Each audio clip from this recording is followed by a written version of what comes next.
19 কোটির মধ্যে যদি ধরেন আমরা 9 কোটি কথা বললাম আর 9 কোটি যদি 2-3 মিনিট করে কথা বললাম বাকি 10 কোটি বললাম না তাতে কত হাজার কোটি টাকা যায় একদিনে কোম্পানি কত হাজার কোটি টাকা রুজি হয় এটা আপনি হিসাব করেন। আমি ধরুন আমার বাপে অসুস্থ আমার কাছে 10 টাকা আছে আমি 10 টাকা ভরে কথা বলতে পারলাম এখন আমার কাছে 30 টাকা নাও থাকতে এমন মানুষ তো বাংলাদেশে আছে। আপনি সেই ক্ষেত্রে কিন্তু অবশ্যই আমি চাবো যে আবার সরকার উচিত যা বিটিআরসি যারা আছেন তারা অবশ্যই আগের যে 10 টাকা মানুষ যে ভরতে পারতো এই মোবাইলে সেই ব্যবস্থাটা আবার পুনরায় চালু করা উচিত। আরেকটা জিনিস আপনি খেয়াল করেন এই যে বড় বড় কোম্পানি কোটি কোটি কোটি কোটি বিলিয়ন টাকার মালিক যারা তারা এখন একজন ভিক্ষুক যদি থাকে একজন ভিক্ষুক গরিব মানুষ যে ভিক্ষুক যদি 20 টাকা বলে সেই ভিক্ষুক ধরেন 2 মিনিট কথা বললো সেই 2 দিন পরে 4 টাকাটা চলে যায়। আমি এই জন্য কিন্তু সেদিন বলছি একজন ভিক্ষুক ভিক্ষা করে সে ধরেন 20 টাকা বললো ভিক্ষা করার পরে সে একদিন কথা বললো 2 মিনিট বা 3 মিনিট এরপরে সে কথা বললো না কিন্তু 2 দিন পরে যা দেখে সেই ভিক্ষুকের টাকাটা কেটে নেয়। এই বড় বড় কোম্পানি কি এই ভিক্ষার টাকাটাও কেটে নেয় তাহলে এরা কিসের জন্য মানুষ? আমি মনে করি এই জিনিসটা এজন্য আমি বলেছি এটাকে যত দ্রুত সম্ভব এটাকে বাংলাদেশ থেকে উঠিয়ে দেওয়া উচিত। শুধু বাংলাদেশ না পৃথিবীর কোথায় যদি থাকে এই যে অটো সিস্টেম দিয়া জনগণের টাকাকে ফতুর করে দেওয়া বা সিস্টেমে কামিয়ে নেওয়া এটা পৃথিবীর কোথাও থাকা উচিত না শুধু বাংলাদেশে সারা বিশ্বে যদি থাকে এটা বন্ধ করে দেওয়া উচিত। হ্যাঁ এটা তো একটা প্রতারণা।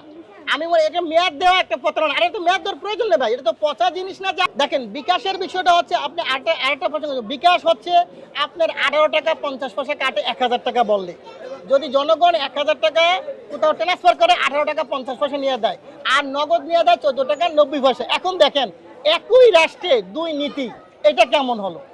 এটা তো আরেকটা নীতি হয়ে গেল। একই রাষ্ট্রে যদি দুই ধরনের নীতি হয় তাইলে কি হয়?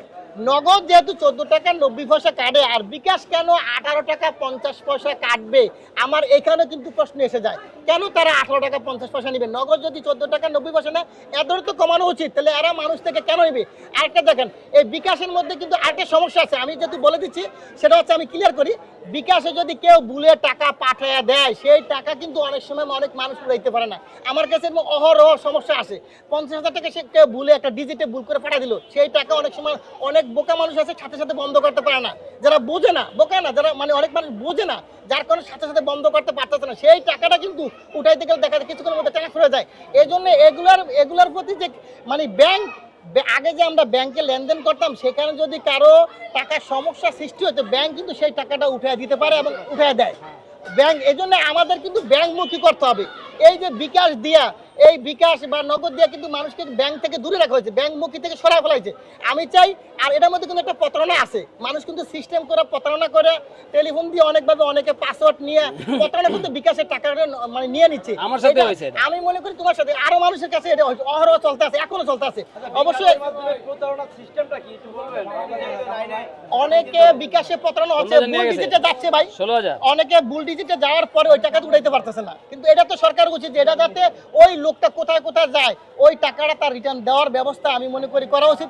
বিকাশেরও উচিত যে এই ক্ষেত্রে মানুষ অনেক ভুল হয় সেক্ষেত্রে পাসওয়ার্ড ভুলে দিয়েও দেয় কিন্তু টাকাটা রিটার্ন বিকাশের কথা বললেন যে বিকাশ সবাই ব্যাংকমুখী করবেন যারা একদম নিম্নবিত্ত আছে তারা তো ব্যাংক জিনিসটা বুঝে না বা ব্যাংক একটা অ্যাকাউন্ট নাই সেক্ষেত্রে তারা কিভাবে তারা ব্যাংক মেইনটেনেন্স করবে? অ্যাকাউন্ট মেইনটেনেন্স খরচ তো অনেক আছে একটা অ্যাকাউন্ট মেইনটেনেন্স খরচ প্রচুর আছে আপনি জানেন তাহলে বিকাশে তাই মেইনটেনেন্স খরচটাও নাই সেক্ষেত্রে তো বিকাশ অনেক সুবিধা দিচ্ছে তো সেক্ষেত্রে আপনি কেন না বিকাশ সুবিধা দিচ্ছে ঠিক আছে কিন্তু বিকাশ থেকে যখন টাকাটা চলে যায় একটা মানুষের মোটা অঙ্কের টাকা যখন চলে যায় তখন সেই টাকাটা তো রিটার্ন সাথে সাথে দিতে হবে ভাই। আমি যখন অভিযোগ দেই তখন দেখতে আসি এটা করতে আসি এটা করতে করতে মাসের মাস আবার দিতে হয় কি আবার থানাতে অভিযোগ দিতে হয় তখন তো আমার টাকা ওই লোকে উড়ে এলো আর কোথায় গেছে কখন এর ফোনে কি হদিসে পাওয়া যায় না। এবং কি এমনও তো আছে যে বিকাশ সিম যিনি টাকা নিচ্ছে সেই সিমটা কিন্তু অন্য মানুষের নামে করা এমন প্রতারণা কিন্তু সিআইডি দেখলাম যে ডিবি যারা তারা কিন্তু তদন্ত দেখা যায় লাস্ট ফিনিশে দেখা যায় এই সিমটা একটা ভালো মানুষের নামে করা। তো এখানে একটা প্রতারণা হচ্ছে এই জন্য এই ব্যবস্থাগুলোকে যত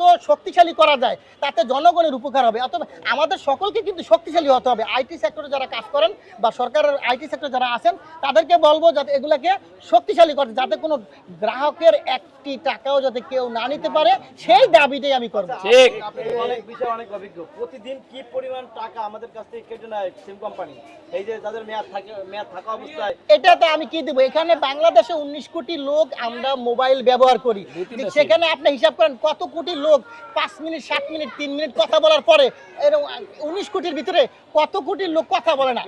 তো সেই ক্ষেত্রে কত হাজার আপনি এরকম যদি নেয় এই মানে ধরেন আপনি 19 কোটির মধ্যে যদি ধরেন আমরা 9 কোটি কথা বললাম, আর 9 কোটি যদি 2-3 দিন করে কথা বললাম, বাকি 10 কোটি বললাম না, তাতে কত হাজার কোটি টাকা যায় একদিনে কোম্পানি কত হাজার কোটি টাকা রুজি হয়, এটা আপনি হিসাব করেন।